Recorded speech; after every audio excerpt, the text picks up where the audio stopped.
ತೀರ್ಪು ಮುನ್ನವೇ ಶಂಕಿತ ಉಗ್ರ ಕೊಡಗು ಮೂಲದ ಅಬ್ದುಲ್ ಖಾದರ್ ಸಾವು ಪ್ರಕರಣದಲ್ಲಿ ಹೊಸ ತಿರುವು. ಬೆಂಗಳೂರಿನ ಮಡಿವಾಳದಲ್ಲಿ 2008ರಲ್ಲಿ ನಡೆದ ಬಾಂಬ್ ಸ್ಫೋಟ ಪ್ರಕರಣದ ಆರೋಪಿ ಹಾಗೂ ಶಂಕಿತ ಉಗ್ರ 60 ವರ್ಷದ ಅಬ್ದುಲ್ ಖಾದರ್ ಅನಾರೋಗ್ಯದಿಂದ ಜೈಲಿನಲ್ಲಿ ನಿಧನನಾಗಿದ್ದಾನೆ.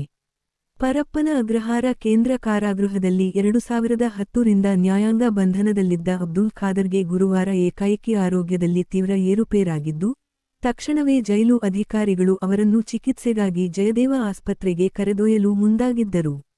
ಆದರೆ ಮಾರ್ಗಮಧ್ಯೆಯೇ ಹೃದಯಾಘಾತ ಸಂಭವಿಸಿ ಶಂಕಿತ ಉಗ್ರ ಕೊನೆಯುಸಿರೆಳೆದಿದ್ದಾನೆ ಎಂದು ಮೂಲಗಳು ತಿಳಿಸಿವೆ.